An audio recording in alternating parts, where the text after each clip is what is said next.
Hey guys, this is Brad at iOps360. Today's webinar is going to cover a general overview of the iOps360 platform.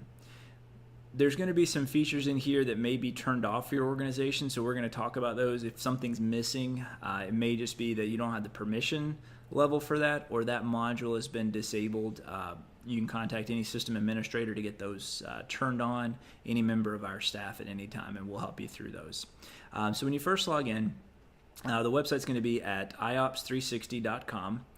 There's a forgot password down at the bottom in case you haven't received that notification, or any administrator can reset your password as well to help get you inside the system. When you first log in, you're going to notice that on the home page, the first box is going to be Schedule Overview if you're an administrator that has schedule editing access. If you don't have schedule editing access, then this box is going to be not shown for you. And what this is basically just some quick information about today in terms of how many available staff do you have, how many open shifts, those kind of things. You can go straight into the schedule editor by clicking on the date, or you can use the navigation icons to look at the information for the upcoming days outside of that. The next box we're going to see is My Upcoming Events. This is everything that you are scheduled to work, or leave requests, or classes, and you can filter those down with the drop down here as well. You can click on that to see additional information. If there's a partner listed with you that day, it'll show you who you're working with and just give you some good details. If you click on it, it'll give you the directions to the base, that kind of information as well. The next block we're going to see is related to the education portion. If you have things in your profile that are about to expire or have expired, then this is going to show you that table just to let you know. Certain things in here may not be required necessarily for you to show up to work. So in this case, paramedic national registry is not required, but the system also wants to make sure that you're aware that that's about to expire or already has expired. So in this case, I haven't updated a couple of these certifications. I need to do that. The next section down here is what's actually required for you to show up to work. So inside of this iOps360, you're assigned one or more user roles. That can be crew chief and paramedic. That can be EMT, that can be no requirements. So inside of this, my account is assigned to paramedics. Paramedics are required to have ACLS, BLS, PALS, EMTP. Notice there's a red stoplight color next to my requirements, and also my name up in the top right is in red. This is indicating that there's requirements that I have not fulfilled in my profile as of right now. So in this case, we can look and quickly see ACLS is expired and PALS was never put into the system.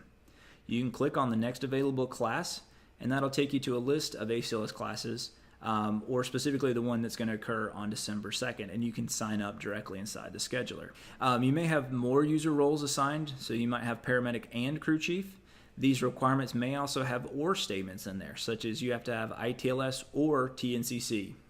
Common thing there might be EVOC versus NAPD, different kind of things. So there's a variety of options that will be shown in that list. Top section is going to include any kind of classes, licenses, and advanced certifications. The lower section is going to be the skills section. Skills can be actual skills that are performed, whether that's on a mannequin, inside an OR, or this can be HR requirements as well. So in case they want to put your PPD and your fit test, annual skills evaluations, those kind of things. So down next to this, in the lower table, you're going to see what the requirement is, how many you have when you last performed it, and how many you need. So again, these are going to have the red, yellow, green. Depending on what the configuration is as to when those items turn to yellow, so you can set different windows. You may notice that we only offer EVOC twice a year, so that yellow threshold is going to be a lot more than something maybe we offer BLS every month, and that would have a much more narrow yellow window. The skills you can self-document. Some skills can be marked to require documentation. So if you go to the OR and you do several intubations, or an HR requirement such as the PPD, you can upload a copy of that documentation with that skill as proof that it was completed. Never include any kind of HIPAA information, patient information in here, but anything else that supports that skill can be uploaded as well. The last couple sections on the home page, we've got some quick links up in the top right hand corner, including the weather, links to different sections. You can click on the little gears icon and determine which links you want for your specific profile. If there's something that doesn't apply, you can turn that off and put different ones in there, things that you actually use. The recent memo section is a way that admin can put out documents. You can read those documents very quickly and ensure compliance with all of those. So this might be new policies and procedures can be put here, any kind of memos, those things. And then the last section is my supervisor. So if you have any questions or you need to get a hold of an individual, my supervisor will have the person that's listed inside your profile as to who you can contact if you have any kind of issues. Sometimes that might be training officers, that might be direct reports. If you ever want to get back to this page, we're going to click on the home icon up top here. We're going to explore these menus. The next one is schedule. Inside the schedule menu, we've got the day summary, which is going to be a big listing of everything that's going on inside your organization, including leave requests, any available staff, that kind of stuff. Essentially, this is the edit schedule page without the editing controls inside of it. A lot of times this will be turned off just because it shows information about leave requests that you may not want all your coworkers knowing why you're on leave that particular day. The today schedule will be on for everyone. This is going to be a listing of everyone who's working today. Notice that users that are part-time will have different indications next to their name. There's also skill levels that can be shown to users. There are a variety of color codes that can be put inside the system to kind of designate who people are, such as training officers, people on orientation, those kind of stuff. If you click on the filter type, you'll notice that there's a lot of different options here. We've got My Schedule, which is going to show just your events. My Staff are going to be your direct reports. You can see just a specific base or station, shift, unit, etc.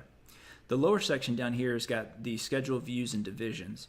So inside your organization, there might be different divisions, such as a neonatal team, a rescue team, those kind of things. That's what these different views can be, or day shift versus night shift. So use those views there. They'll help you out and basically filter down the events to just specifically those options. When you click on My Base or By Base, it'll prompt you for which base.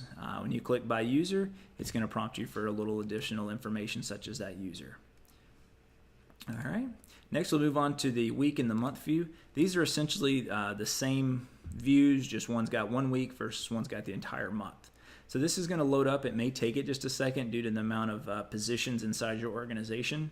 Again, these filters will come into play. If we want to see just a specific base, then they'll kind of narrow that down a little bit.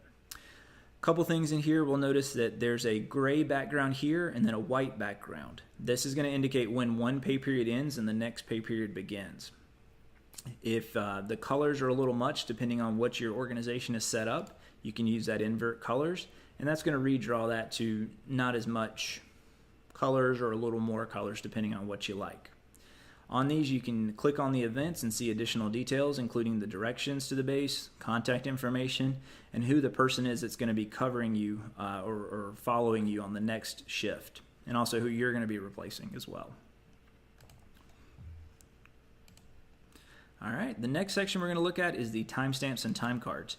Inside the scheduler, you can generate time cards based on either when you were supposed to work on the schedule, or you can actually clock in and out. So if you notice that you see access point not recognized, that means that this computer, that IP address is not registered in the system, and you can't clock in and out based on that. Otherwise, when you click record timestamp, it's going to show you the current time, and there's going to be a button to record that timestamp.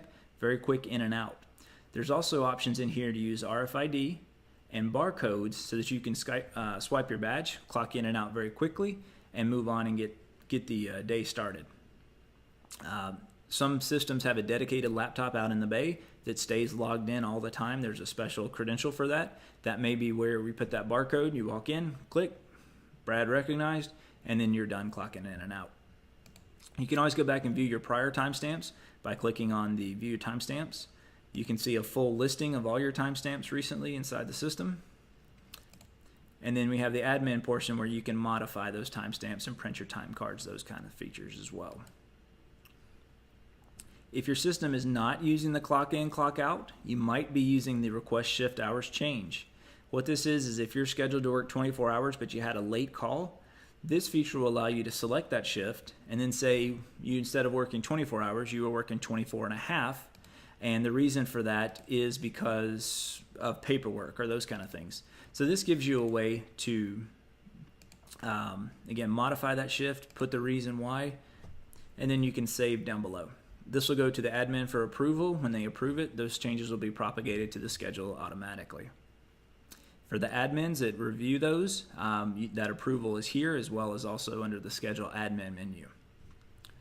Okay. All right, the next section we'll look at is the availability section. And this is going to be where part-timers can submit your availability for the upcoming month. If you have full-timers that want to do hirebacks and callbacks, they can also put their days in that they're available. So when you come to this page, you're going to notice a calendar on the right-hand side. Click on all the dates that you want to be available for. You can submit that as far in advance as you want to. So if you're a firefighter, works 24/48, and you know what days you want to pick up, you can go ahead and submit those at any time. This is going to build a list over on the left-hand side. If you clicked on a date and you didn't mean to, then you can just click the little X to take it out. And this is going to add a batch of dates all at the same time. So if you've got a couple 12s that you want to do and a couple 24s, pick all the 12s that you want to do from the calendar, and then pick all the 12s, and you can add them basically twice instead of having to pick each day individually. If you want to put any kind of notes in, you can do that as well, such as if you're coming out of a second job and you might be a couple minutes late, those kind of things, you can put those notes in. So you've got the date selected. You can also use the Quick Picks menu. This is going to be the dates and the number of hours that you typically submit. So initially it's going to come up to some system defaults, but it's going to build over time to what you typically submit. So if you're a first half kind of person, you can just click on that Quick Pick. You got those dates, so it's going to add 8 a.m. for 12 hours for both of these dates. Once you've got them selected, hit Create Availability. You'll notice that the calendar turned green on those days, and that availability was added down here in the lower section. You can go through any time and modify that availability and delete it back out of the system if you're no longer available. Some systems ask that you keep your availability updated, so as those days change and you're no longer available, you can go back in and take it out. Other systems say this is when you're available at the first of the month, and as we move into that month, you might be the first people that are paged, but you're not necessarily held accountable for what you said you're available, several weeks back. So just find out from your administration if they want you to keep the availability updated as we move into that month. Okay. Next section we'll go into is the shift swaps. There's 3 kinds of shift swaps in the system that may or may not be turned on for your organization. The first 2 are swapping with a specific person. So if you and I are trading shifts, your Tuesday for my Wednesday, then we'll do swap with a specific person. We're going to do a shift for a shift, and you're going to pick your shift. Then it's going to ask you to pick the person that you want to swap with, and it's going to have a list of their events as well. Once you hit submit, it's going to send an email or notification to the second person. If they approve the shift swap, it'll move on to administration for approval and send everyone emails to keep them informed every step of the way. If the second person denies that shift swap request, then that'll stop it, and it'll send you an email letting you know that the person who was going to cover you denied that shift swap. A second type of shift swaps in the system is a partial. A partial can be when someone is covering you for a couple hours of the day. If you need to take the kid to the doctor or something like that, then that's what you could do as a partial, and then you'll go on leave for the hours that other person's covering you. So the same kind of concept, you'll select the shift that you want to give away, that you want to be swapped with, select that second person, and it's going to send emails to that second person. Once the person covering you accepts it, it's going to go to the supervisors for approval. If the supervisor denies it, both of you will get those emails, just like a shift trade. And if the supervisor approves it, you'll also get those emails. So you'll always be informed of what's going on. The third type of shift swap is if you do a giveaway. This is where you don't know who wants to cover you, but you're just going to broadcast the fact that you want off this day, and you're going to select which user roles or skill levels are available to cover you. So the system will let you notify any of these people. As soon as you do this, it's going to create an email or notification out to all of those people, so make sure you select the correct ones. And then they'll be able to log into the system and pick up that shift swap. On the shift swap search, this is going to show you all the available shift swaps that are out in the system for you to be able to pick up. And then the My Swaps is going to show you all the swaps that you're involved with and the status of them, if they've been approved or denied. if they're waiting on the second person to cover you, those kind of things. Right. The next section we'll look at is the time off menu. This is where full-timers can request time off. There's a couple of notifications that you might see up here as to when those time off requests need to be submitted by, how much days in advance, those kind of things. So you'll pick a date from the calendar, or you've got a list of dates over here on the side.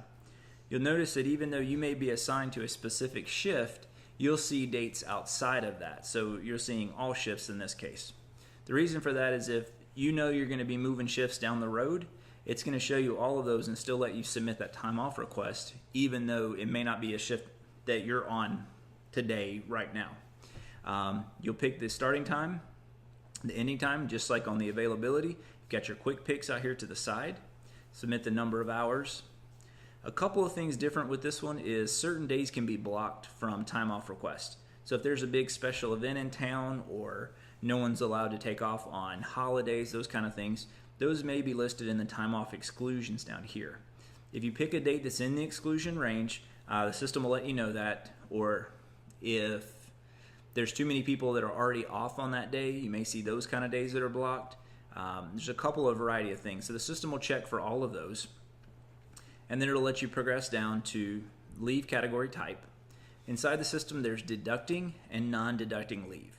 So if you're taking off of work, you're coming off the truck to go to a conference, that's not something that we would want to deduct leave hours from you for. That, like an administrative type leave. Other things like vacation time, sick time, holiday, those kind of things, those would be deducting. So that's why this one here says non-deducting, just to be a little generic. Normally that would be administrative leave, military leave, those kind of things. For anything that is deducting, that would just be listed out like normal, vacation, sick, holiday. And it's going to ask you for what kind of leave balance do you want to use here. So you'll see a listing of all the leave hours that you have inside the system.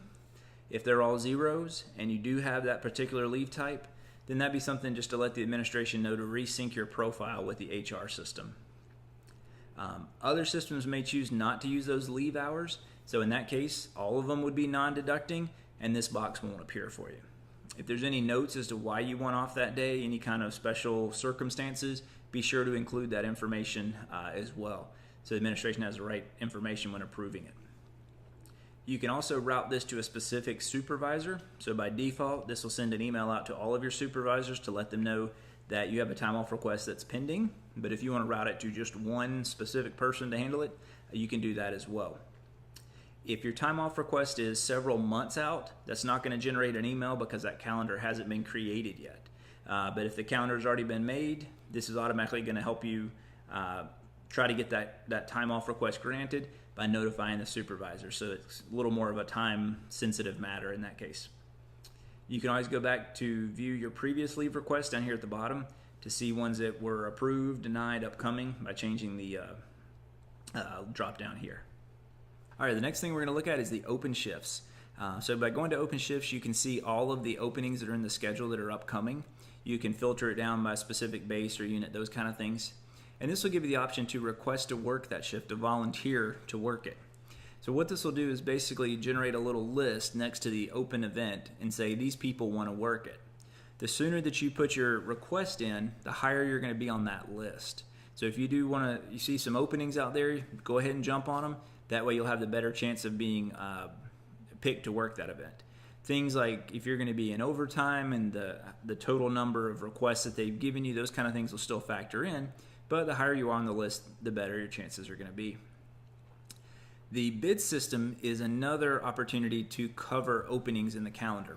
The bid systems will basically generate a list of users that meet the criteria, and then it'll start notifying them one at a time. It'll give you a couple minutes to respond before it moves on to the next person. So if you do see an email that comes out of the system asking you to work in regards to an open position and a shift bid, those kind of things, that's something that's a little more time sensitive. If the system moves past your name and moves on to the next person, you'll still be able to go back into the bid, but someone may have already picked it up by that point. So if you see a notification about a shift bid, just realize it's a time sensitive thing, and if you do want to work it, log back into the system, click on that bid, and volunteer to work it as quick as you can, just so that you get it versus somebody else. All right. The last two features under here are kind of informational. So we've got the unit rotation schedule.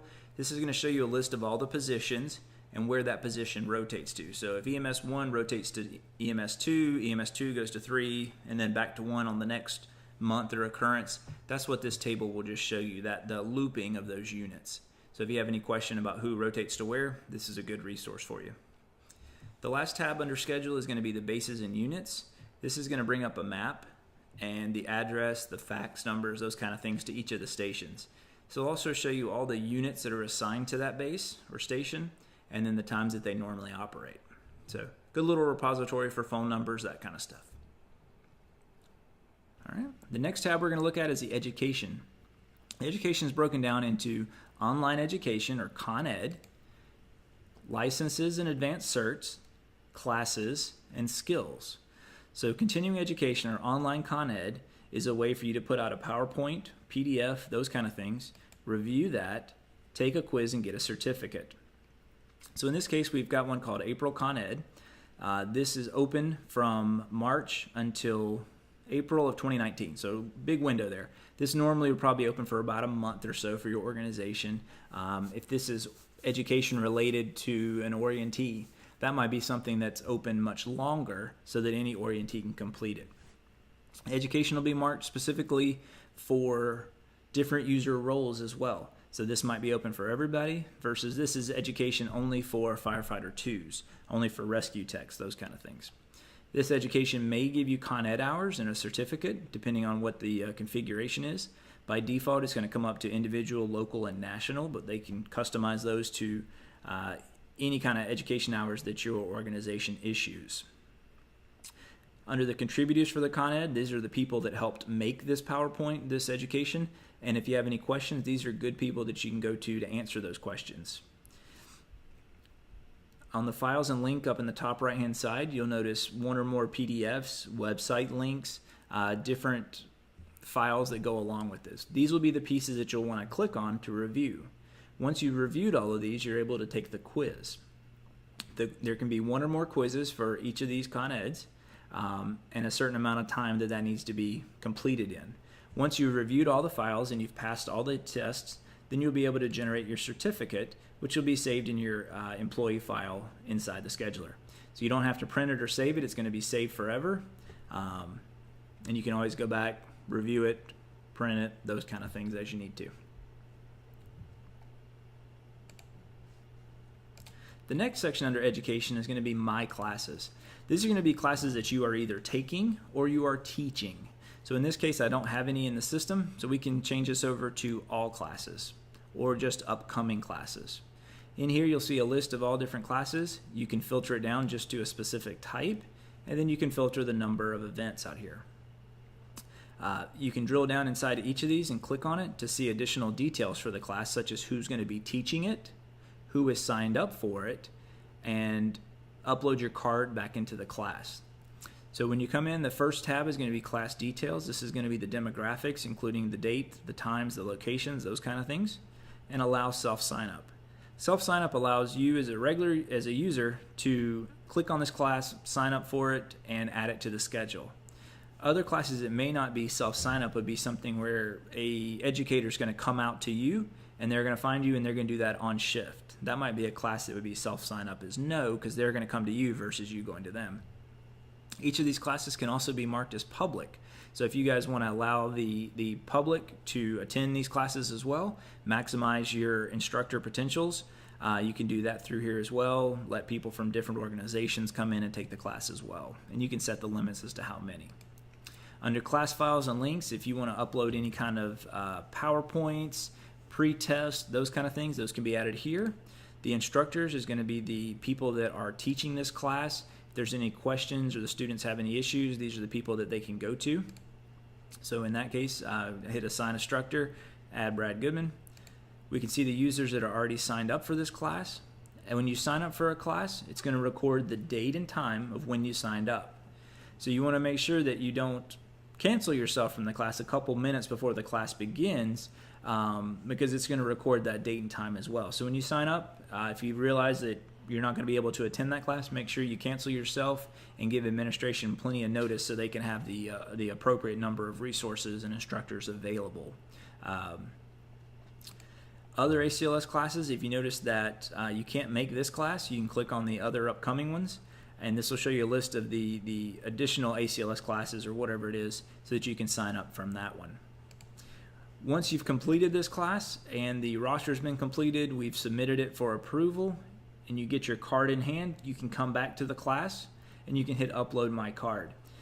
The instructors for the class may come back in and they'll upload everybody's card, so if you ever need to get back into this class and see your card printed again, you can always come back to this class and click download your card, and then you'll have a copy there as well. Alright, the next section of the education is going to be my licenses and advanced certs. Licenses and advanced certs are things that users bring with them when they show up to work, such as CFRN, my paramedic, National Registry, those kind of things. So there's no classes, there's nothing to do. The user is going to provide this, and the user will document new versions of these. So if you have a new license, you're going to click on New License up in the top right, select the type from the list. You may notice that certain license types require you to upload a copy of the card, such as these. You're going to click what day you obtained it, when it expires, any kind of license number, and any kind of details automatically. Since this one requires proof, when we click create, it's going to redirect us over to the upload page so that you can upload a PDF or a image from your phone, any of those kind of file types, and save into the system. This iOps360 will automatically sync to several different platforms. Not iOps, that's us. The North Carolina Board of Nursing, Respiratory Care Board, OEMS, those kind of things, and import your licenses automatically. So your educator may tell you not to actually upload these because they're going to be pulled from the state automatically. The system won't import duplicates or cause any problems like that, but they may say specifically you don't need to do that because we've got the sync turned on for your organization. All right. The next is going to be My Skills. These are, again, HR requirements or actual skills that you've completed outside in the field, such as intubations, IVs, those kind of things. Each of the skill types can have different attributes, such as an intubation, we've got adult and pediatric in here. Other skill types that might be on intubations might be live person versus OR versus dynamic mannequin, those kind of things. So there may or may not be attributes. These skills can be marked as requiring verification. So if this was an intubation on a live person, that might require verification just so that admin can pull that chart and keep an eye on things that are going on. You can also put the HR requirements in here. I have to have a TB test every year. I currently have 0 and I need to do 1. Skills are self-documented, so you'll click on Create Document New Skill.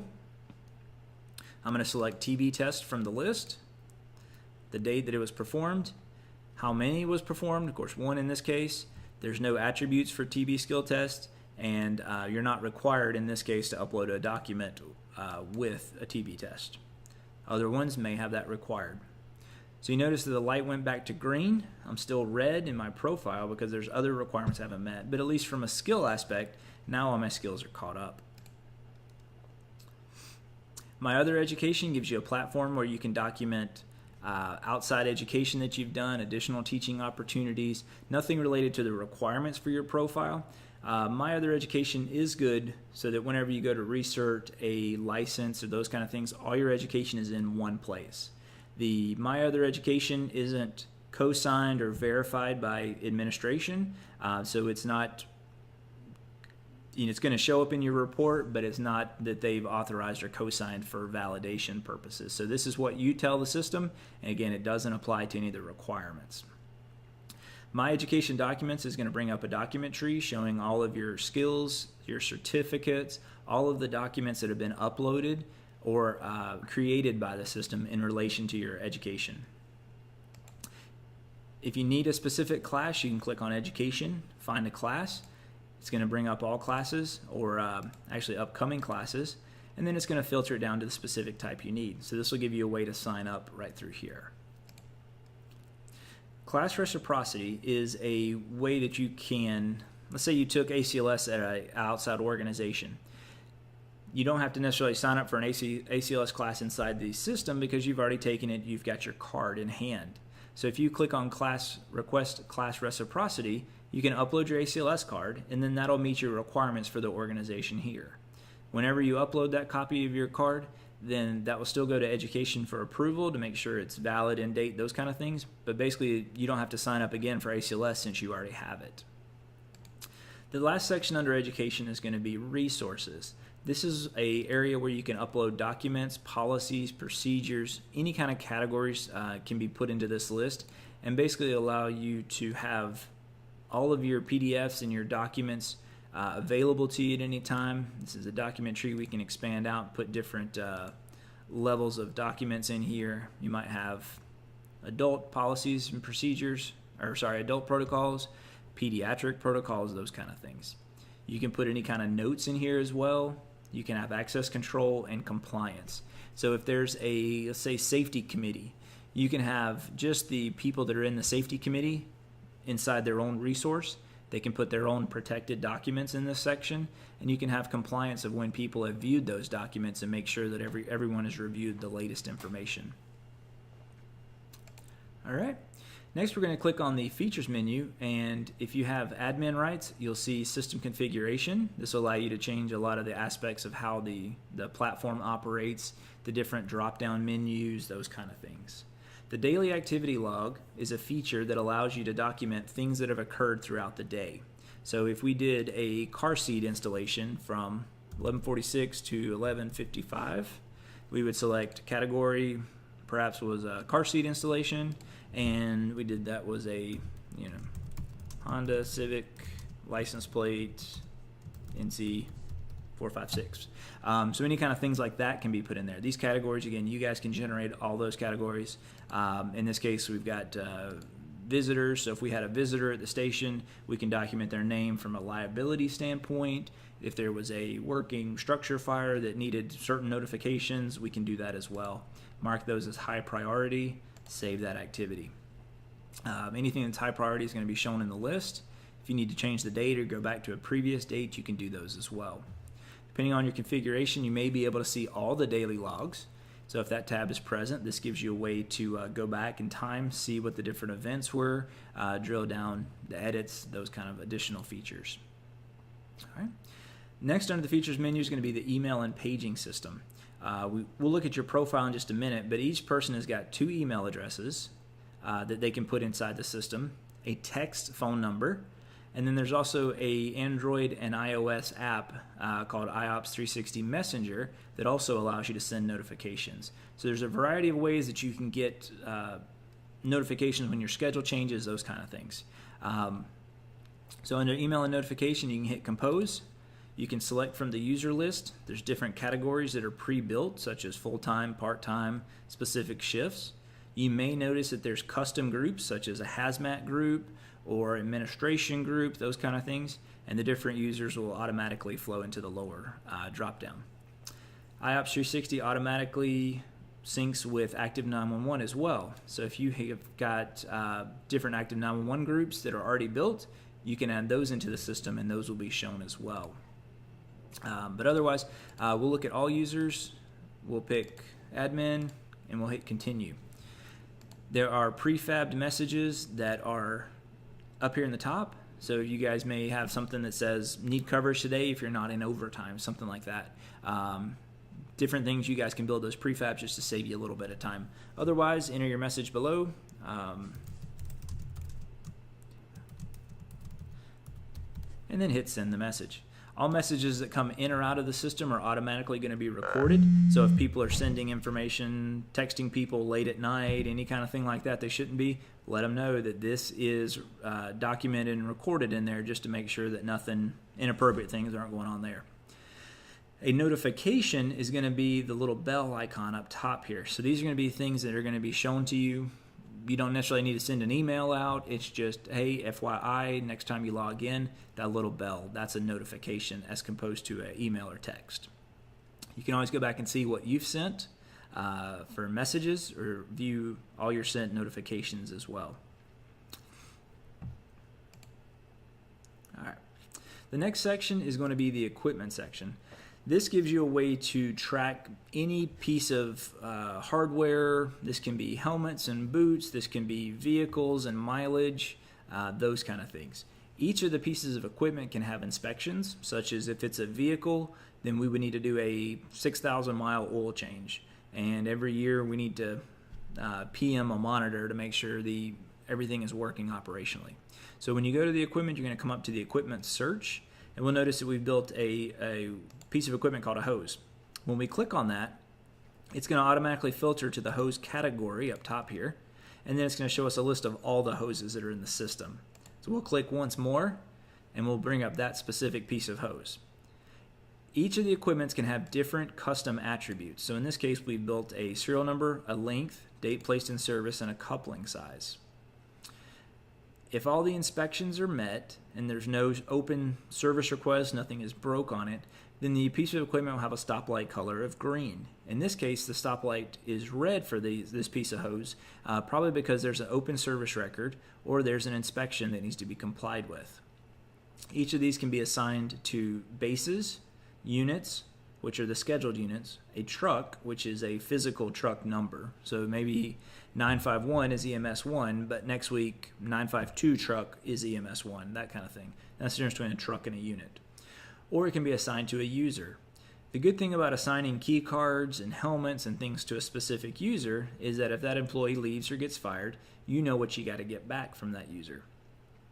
If you are a user and something gets assigned to you, there's going to be a notification window, and it's going to say that you've been assigned a piece of LDH, which is kind of odd, and you'll have the opportunity to accept or deny that. And once you've accepted it, then it's going to record the date and time that you've accepted that piece of equipment. Any kind of documents that belong back to this hose, such as a purchase order or work that's been performed, those kind of things, user manuals, those can be put under documents. We've got inspections out here. So in this case, we've got a 3-day inspection, which is a little frequent, but that might be something that applies to a glucometer, something like that, where it's a much more frequent as opposed to, a yearly inspection or something like that. We've got service records. Anytime that something breaks on this piece of equipment, you can create a service record. That's going to create the notifications to the different personnel that need that. You can see the history, and then if this piece of equipment is referenced on the truck checkoffs, you can see all the truck check forms that were related to this. So a good example there would be if you do a glucometer checkoff and that's on your daily truck check, then it's going to update the equipment section as well. All right. The form section allows you to fill out a variety of forms, such as a daily station checkoff form or an employee injury form, any kind of thing like that. So inside the form, there's going to be a variety of different field types. Some of these will be dates, there'll be user drop downs. There's just tons of different ways that you can do this. Some people create orientee evaluation forms. So we could say that we're doing one, and we did it today, and that user performed 5 stars. Different choices as you can put in here. So again, you guys can capture any kind of information. When you're done, make sure you hit save and complete. There may be multiple pages on this, so you notice this is a 2-page form. Just click on the second tab up there, and then save and complete when you're done. Different forms can be routed to different individuals, so you may notice that it's got verification cues in there. You can approve and deny different forms. You can print them out, those kind of things. Again, this will be very specific to your organization, so check those out. Just explore each of the forms, and if you create one, make sure you delete it. That way it doesn't sit out there in the pending status. We have a location database. This gives you a way to organize the landing zones, the hospitals, medical facilities, those kind of things inside your area. So we'll hit search, lots of different filters here, and we'll look at Alamance Regional. This is going to bring up a map of that location. You can put any kind of phone numbers that you want inside the database, any kind of documents and pictures. Where the documents and pictures will be very valuable is if you have landing zones and you want to take a picture of it every year to make sure that it's still up to the specifications that you need. You've got that. Again, any kind of phone numbers. You can send the location to your phone or to a different individual, including the lat and long. You can see nearby locations. So in case you have a helicopter coming in and they have to divert to the next closest place, then okay, let's go to KBUI Burlington Airport, that kind of deal. And then if your system has got the vehicle tracking features turned on, you'll be able to see where the units are relative to that location. So again, you can put the door codes in there for hospitals, put any kind of notes, special information, gate codes, those kind of things for different areas that you may go to. The inventory section gives you a way to track the disposable items inside your organization, such as gloves and non-rebreathers. You'll basically click on Remove Items from Inventory, enter your chart number, and then the location that you're at. Things that you commonly take out of the inventory are going to be listed in the quick picks down here, so you can click on that. It's going to show you the specific inventory details, including the row, shelf, bin of where that location is at, or that item is at, and the quantity available right now is 14. Select how many you're going to take out, hit complete, and you've now updated the inventory in about 2 seconds. You can search for different items inside the inventory. Inventory checkoff and reconciliations are there. That way you can do your inventory counts on the first of the month or Sundays, whatever you like to do. The report section has got a variety of reports that may be useful to you, depending on your access level as to which ones you're going to see, but there are several for everybody. Active users is going to have a list of all the employees inside the system. You can click Active Report, and all these reports automatically can be printed, PDF'd, exported to Excel, those kind of things. So if you notice that you only have the print button up here, click on the little lock up in the top right hand corner, Site Settings, and then we're going to turn Flash on. So if you ever see that those other ones are missing, change Flash to Allow, and then hit reload the page. Now when you run that report, you're going to have that. It's a one-time thing. You just have to do it once, and it's saved forever. So now we'll hit Active Users Generate, and there's our PDF buttons coming up. There we go. As well as a search there's too. So again, tons of reports that are out there for you. If you guys need any additional reports, just let us know and we'll build those for you real quick. The truck checkoff is a way that you can check off vehicles in the morning quickly. These are going to be specific to your organization. Again, you fill out whichever one. If you already have a form that's in progress, it's going to give you that little warning there. And then it's going to say cancel if you want to finish the one you've already done, or continue and create another form. So you'll have two that are open at that point. You're going to see some different fields up here based on what your organization has turned on. When we select the unit, we're going to notice that equipment tab pops up. Any equipment that is linked to EMS1 is going to be automatically shown right there, including any inspections that need to be done, such as a glucometer or a monitor checkoff, those kind of things. And again, fill out the different pieces of the form. There's little quick picks that can be turned on to help you save this form a little quicker, get through it a little quicker. Different field types that are out there, PSI, 1500. And again, this will be very different from what you're used to seeing, or from what I'm showing you here, because it'll be specifically to your organization. Put any kind of comments that you want to, and then when you're all done, hit complete form. The truck checkoffs are going to save automatically. So if you fill out a couple pieces and then you get popped on a call, don't worry, it's saved automatically for you. You can go back at the form search and find previous forms that you filled out as well. All right, and the last section is going to be the support center. If you guys have any issues inside your organization, you can create a support center request. Let's say there's a category called maintenance. Those maintenance issues get sent out to 2 or 3 people. That's what the support center lets you do, is address those issues, and then once that issue is corrected, you'll get an email from the people in that group to let you know that that's been fixed. If you have any scheduler issues, any iOps360 issues, you can create a support center request for us, and then we'll create that report or whatever issue you guys are facing. We'll take care of it and complete that support request to let you know it's been fixed. The vehicle tracking aspect will be turned on for some systems. We integrate with NetCloud, OuterLink, SkyTrack, a variety of providers, and we've got a mapping system that'll show you the units, how fast those units are going, those kind of things. Under the Users tab, you can bring up a list of all the users. You can view your profile. If you belong to multiple organizations that use iOps360, you can go to your linked profiles. Once you link those together, you can swap in and out of that organization a little quicker. Any kind of help guides we've got out there online, and then we'll have different custom links for your organization down below. Most important thing you guys do is make sure you click on your name. There's a couple awesome features that are in here. You can, of course, put your picture in there. The biggest thing I want you to do, though, is make sure you sync to Google Calendar. So go to the Google Calendar tab. Whenever an admin changes your schedule, this will automatically update your calendar. That'll automatically update your phone. So that way, schedule changes, you don't even necessarily have to do as many notifications. Make sure that you always have the latest information right inside your calendar. So if you've got the sync enabled, you're going to see the red and green sync and don't sync. If you don't have sync already enabled, you'll have a button there to authorize. That'll come up a window from Google, not from us. We'll never ask you for your Google password or any password, but that'll be a Google window. You'll put your password there. They'll give us a token that'll allow us to add events to your calendar. The rest of the things under here, you got your supervisors, you got your contact information. You can go in there and update your email address, whether that's a personal email address or a company email. Subscribe to the text notifications. All of those are in here as well. You can see your supervisors, your user roles, your permissions, your leave balances, a variety of information out here about your profile. The education sync, any kind of subscriptions. If you want to get an email or a notification, but X number of hours before your shift begins, you can do that through the shift reminders. You say, I want a notification 12 hours out, 14 hours out, those kind of things. The subscribe to classes will send you an email whenever a new class type is created. So if I really need DCI Mod 1, click on that. Anytime anybody creates a new DCI Mod 1, you'll get an email so you can jump on it and get signed up to that class quick. All right, guys. Well, thank you all for your time.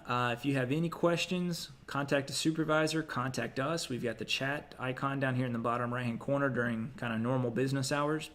Our contact information is listed on the iOps360 About Us.